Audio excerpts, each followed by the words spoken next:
Carlo Panella, introduciamo nella discussione un caro amico. Quanto ha ragione la Bongiorno? Perché in molti paesi nordafricani a maggioranza musulmana la donna forse è vista come una preda? Ha assolutamente ragione, non c'è nessun argomento da contrapporre, però voglio cercare, conoscendo il mondo musulmano molto bene, di dare una spiegazione anche di queste ipocrisie nostre.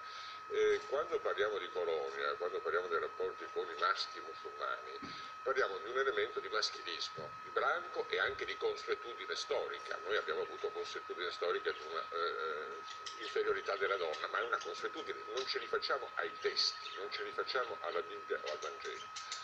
C'è un tema scabroso, difficile da affrontare. Nel Corano c'è scritto sulla seconda versetto 228 che la donna ha pari diritti degli uomini e doveri, secondo la consuetudine, ma l'uomo è superiore.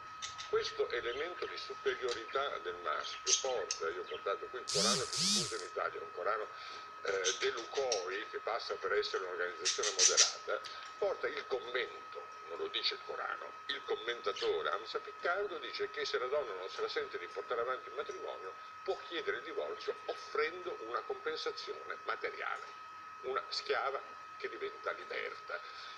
Dietro Colonia c'è la dinamica del branco, un gruppo di maschi ubriachi, testosterone, liberi, eccetera, che fanno le porcate che fanno i maschi che facevano in Sicilia e che forse fanno ancora in Sicilia. Lei conosce bene certe foto, ci sono delle foto clamorose. Che fanno un po' ovunque. La foto clamorosa della Sicilia degli anni 50, la bella ragazza che passa e tutti i caldetti dietro. E questa è una cosa orrenda. Ma c'è anche un nodo culturale e ahimè religioso, che è quello che ci fa dire non ne parliamo. Guardate, chiudo. Quando fu sgozzato da un estremista musulmano Theo Van Gogh, l'erede di Van Gogh che aveva fatto un film che loro giudicavano blasfemo, la testimone che disse l'ha sgozzato come se fosse un krappen, non disse che era vestito da musulmano, perché aveva paura di essere razzista. Cioè, questo è un tema di enorme complessità, vi ripeto, perché c'è di mezzo la religione.